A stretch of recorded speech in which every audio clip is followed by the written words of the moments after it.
Hey everybody, Mike Jeffers, Chicago Jazz Magazine, ChicagoJazz.com, and we are here on location for Around Town with fabulous artist Sheri Smith, aka Cream Sheri. We're going to find out about that name because I've been curious about that for many years. We're at her exhibit. Of course, it's When I See, When I Hear, I Draw. And in Roscoe Village at August House Studio, this is a closing celebration, big party here. We're going to have different muses, as you call them, different artists come in that she's drawn over the years, but it's fabulous. I'm sitting here looking at all of these different artists that she's drawn from the front row mainly throughout the entire city at many different clubs for many, many years. And you put them all together in this incredible exhibit. Now you've got a lot of things coming up too, as we talked a little bit off camera. You've got Elkhart coming up. Right. And you're really doing a big push because you've got a fabulous collection, and I think more and more people are starting to find out about it. So before we get into anything else, tell me how this entire exhibit came about. Well, Maria Vec and I have a mutual friend, Nancy Bechtold, who unfortunately couldn't be here today. And she said to Maria, check out Sheri Smith. She's worth having a show with. Don't bring too much. So I brought way too much, and they went through the portfolio and everything like that. And they said, okay, okay. And then it was going to be that year, and I got paranoid about that. And she read my mind, and she gave me a show for the next year, because I like to cogitate, be anxious, and relax. And then I just went full tilt boogie for the last 6 months, doing the work, putting together all the original drawings that I had, working with Leslie Schiff on creating G-clay prints, which are slightly different than the originals. And then she pulled the prints, and then falling in love with my framer again. And it takes a village to do an art exhibit, as you are here. And Veronica, I needed a tech person because not only am I dyslexic, but I am older, so I'm not a tech person. But I am a visual person. Yep. And when it all came together here, it was very exciting. And also, I chose these 10 women based on the fact that they're kind, they're talented, they're interesting, and I felt comfortable enough to take my friendship and my work to the next level with them, and they with me. So let's talk a little bit about this exhibit, right? Sure. Putting it together. Probably a bigger task than you ever thought, right? Yes. When you start thinking about it. Even Yes. though this is a very cozy gallery, Yes. putting together this many pieces that you've drawn, first of all, how do you even choose what you're going to show? Because you must have hundreds of other ones. I have a 14-foot table, and sorting took about a week. And I sorted, and then I would go back and I'd go, it's like baseball cards. Didn't make the cut, made the cut, didn't make the cut, made the cut. And I did that for a while. And then when it got to another prime spot, I took I made a list of divas on a paper bag, and then I put all of them in the hall, down a 24-foot hall, and then I started taking the key pieces and putting them there, sitting on my butt and going out, out, in, and I ended up with the key pieces. What was the criteria to make the cut? It had to be a really excellent picture. It had to convey something of my best work, and it had to speak to the nature of the person I was drawing. Okay. Yes. Yeah, yeah. So when you're drawing, let's talk a little bit about that, because the process of you drawing and putting this stuff together, you go to a club. Do you look and decide, I want to go draw a spider sail-off, or I want to Oh, yeah. draw Cinnabella, or I My want to go partner draw... Fred would say, "Spider's playing at Winners," and I'm going, okay, do it. And then he says, I got the tickets, and we go and we have dinner either Callow at home, or else we go to Pinstripes. Yeah, Then I go up a half an hour early, bring my arsenal, which is usually 10 suede boards and some scratch things and crayons and candy, because yes, candy is a part of my life. And I set up on one little table, one little 14, 16-inch table. Well, it's a club table. Yeah, it's a club cafe table. And there... So you got stuff stacked up like this? Like No, it's got to be. It's got to be 10 pieces. It's got to be 30 crayons. It's got to be a couple other things, and I can't have any more. Right. there's no room for it, and I would piss off the people on either Yeah, I side was of gonna me. say, Yeah. definitely intruding on their, I usually give them something. So they call in the headliner. First the group starts, plays one song. Lisa Dewey, who's, I don't know if she's still at Winters or not, she introduces them and saying, this is not a talking room, and you will love the work, and welcome Bobby Wilson. And then everybody applauds, and she comes in and she starts doing her thing. And then I just start to sketch. I keep it simple. I sketch on something small, because if I crap it up, I can go on to the big pieces, because these pieces of suede board are about $10 a piece. Yeah. So it's like $100 in materials. Right. And then I sketch in all the musicians, and I always leave room for the headliner. And then I go back again over and over and keep throwing down the boards as they're done. And then sometimes I'll just do one of the headliner, a large thing. And if it's a woman and she's fashionable and she has a body I like, I'll put some more emphasis on that. And I'll go back in and try and do some of the features which makes them unique. Then, so. Go ahead. There's a lot of different live artists, obviously, that do different painting during live performances. Right.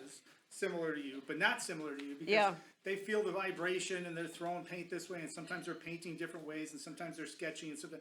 But they're kind of like picking up different vibrations, picking up different Right. motivations. Each artist is totally different in what creativity and what excitement and enthusiasm they get from it, right? Is that how you are? So no, you're kind of like, I'm not like that you're at all. totally different. Okay, totally, good. totally That's out the different. window. Yeah, but I know those guys. Yeah, sure. And they're in the back, and they're working on a large format, and they're catching the action. They're getting everything in, Yeah. and they're standing, and I'm sitting with my coffee and my this and my that, and I am taking.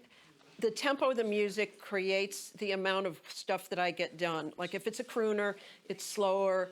But if it's a fast tempo, I get a lot done at once. And when I know that I have enough there that I'll be able to go back if I want to and finish it off, then I put it to the side. I always allow myself one song. Fred says to me, it's like, this is almost over. Don't you want to listen to a song?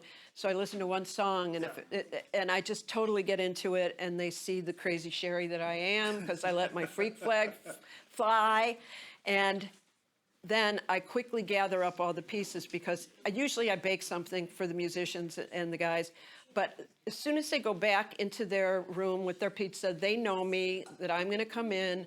And I just go in and I go, this is for you, this is for you, this is for you. And then I sit down with the headliner, and we kind of make a deal on who's going to get what.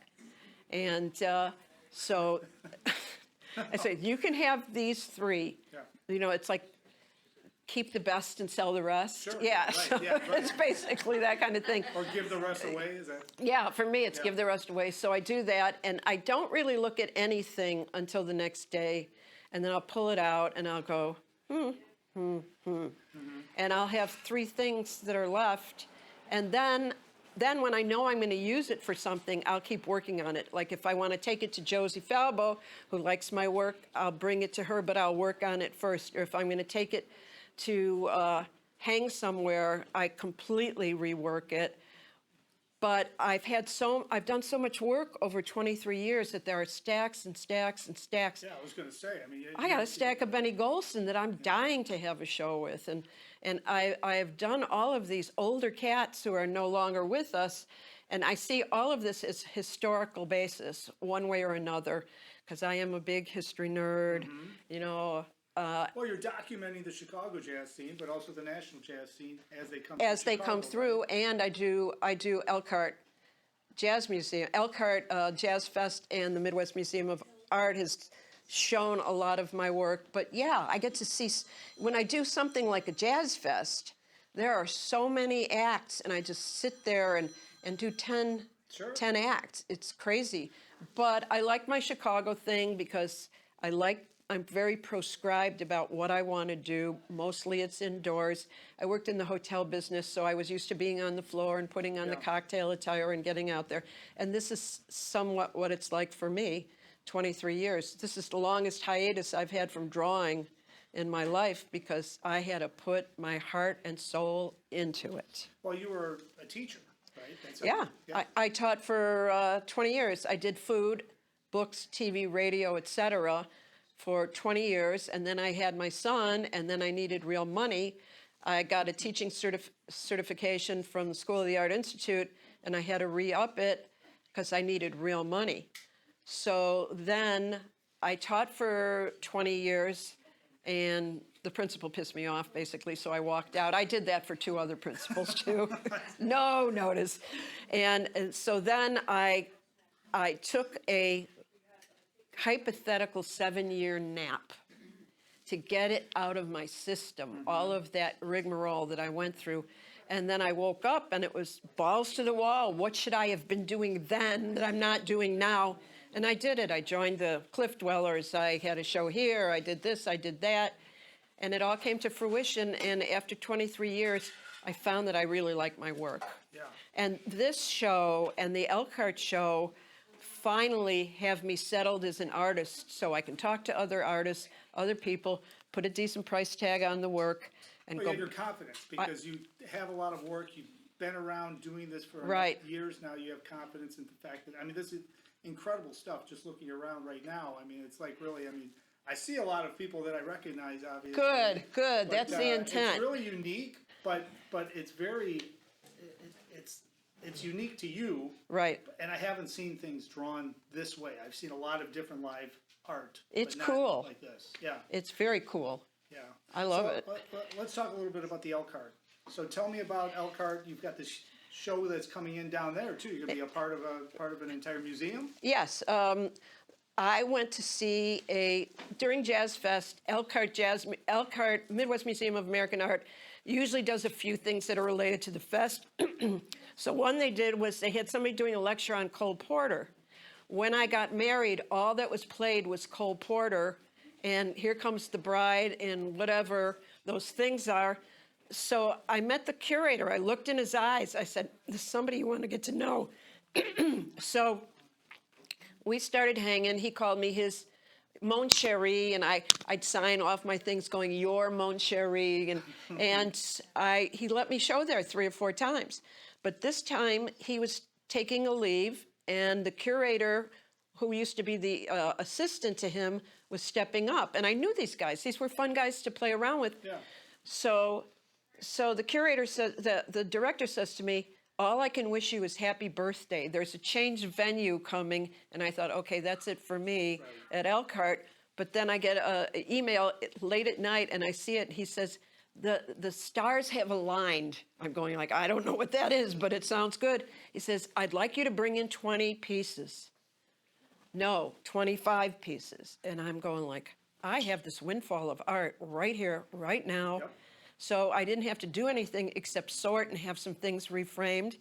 So Veronica, my tech assistant and right-hand aide de camp, and I are going in. We're taking this down Tuesday, and then Thursday we're going to Elkhart to drop everything off for that museum so they can hang it for their opening on June 13th. So I can come in and do a program with kazoos and drawing materials and all kind of. I hope you're filming that. Yeah, I hope we are too, and that'll be on June 21st, when one of the divas who can't make it here will be performing there. So I hope she comes in, but I'll draw her again, and she's playing at Shuba's when Elkhart's over, so I get to draw her at Shuba's. So Perfect. it's connect the dots. All right, so the Elkhart exhibit is coming up. You're closing this one out. Where can they get more information on the Elkhart one specifically? Would they go to the Elkhart Jazz Festival and they would have that information? They'll have that information there, or they can go to the Midwest Museum of American Art as well, and we can post those. Okay. Now, I have to ask 2 questions. Okay, 2 more questions. 2 more. First one, what was your first performance? Like, what did you do the first time you ever went in? Who did you draw? Kurt Elling, Kurt Elling, where? Jazz, Green Mill. at the Green Mill. Okay, and that's the link. Yes, Kurt Elling, big deal guy. I didn't know who he was.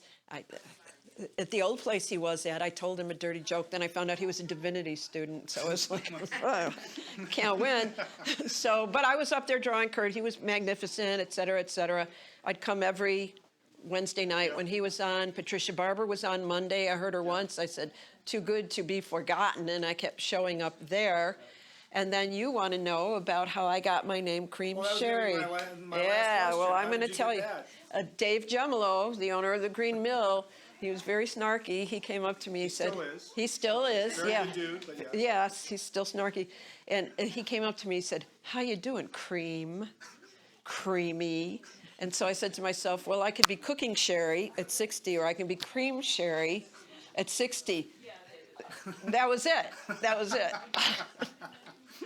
All right, so it's Sheri Smith, a.k.a. Cream Sherry. Now I got to the bottom of that. Yeah. That's what's been bothering me for all Yeah. these years. I can finally sleep tonight Yeah. in peace. No, I appreciate you having us here. This is incredible. We're going to talk to the other artists that are coming up, but congratulations on this entire show.